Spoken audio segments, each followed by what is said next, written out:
I go back to a recent social media post that I saw of yours, and you said something to the effect of creativity is really my calling, but it isn't my work.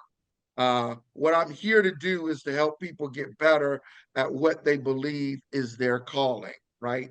So, you, Emille Bryant, if the government of Guam and the people of Guam were your client, you've literally built businesses, wrote books, built courses on teaching people and organizations how to unlock their creativity in order to reach their goals and objectives. How would you take on the government of Guam and the people of Guam, and what would you advise them to help them unlock their creativity and creative spirit? First and foremost, I'm going to say something that what might be a cuss word to the people of Guam, but hopefully they can listen. Guam is not a small island in the Pacific. Mm, Guam is not a geographic location. Guam is a place where activity can be amplified, magnified. You have a strategic lever in the middle of the Pacific Ocean that can push and pull movements of goods and services in ways that people have yet to imagine. You have a piece of America strategically situated in the South Pacific, a few hours flight from Asia and a few longer hours flights from Hawaii, and you are sitting on what I consider a strategic opportunity unlike any in the world. America has four major territories: the Northern Marianas Islands, American Samoa, Guam, and Puerto Rico.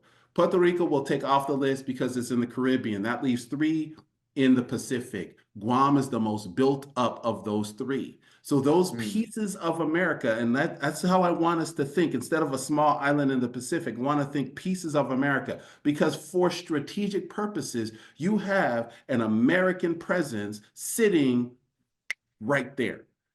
Now, what do you do with that presence? This is where we begin to think creatively and strategically. We can bring raw materials to the island and use the island as a hub for light manufacturing, perhaps even high tech manufacturing, but mostly you can put a stamp made in USA on your goods if they're made in Guam.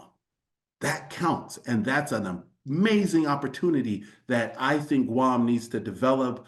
Think through all of the things that happen, everything from leasing and land ownership rights, whether it's leasehold or freehold or some other solution that the government of Guam can come up with, as well as thinking through supply chains and logistics, all the way through how do you develop the people of Guam that allows someone to think through what kind of 15-year, 20-year, 25-year presence can I have when I help develop this workforce? Some of your prior guests have been thinking along those lines in terms of building up the trades and the education of the people of Guam. So if you kind of combine all this, the strategic location, the ability of the people of Guam to be flexible and adaptable, and the willingness of businesses who want to put that made in USA stamp, which is a very valuable stamp to have, Guam becomes more than a small island in the Pacific.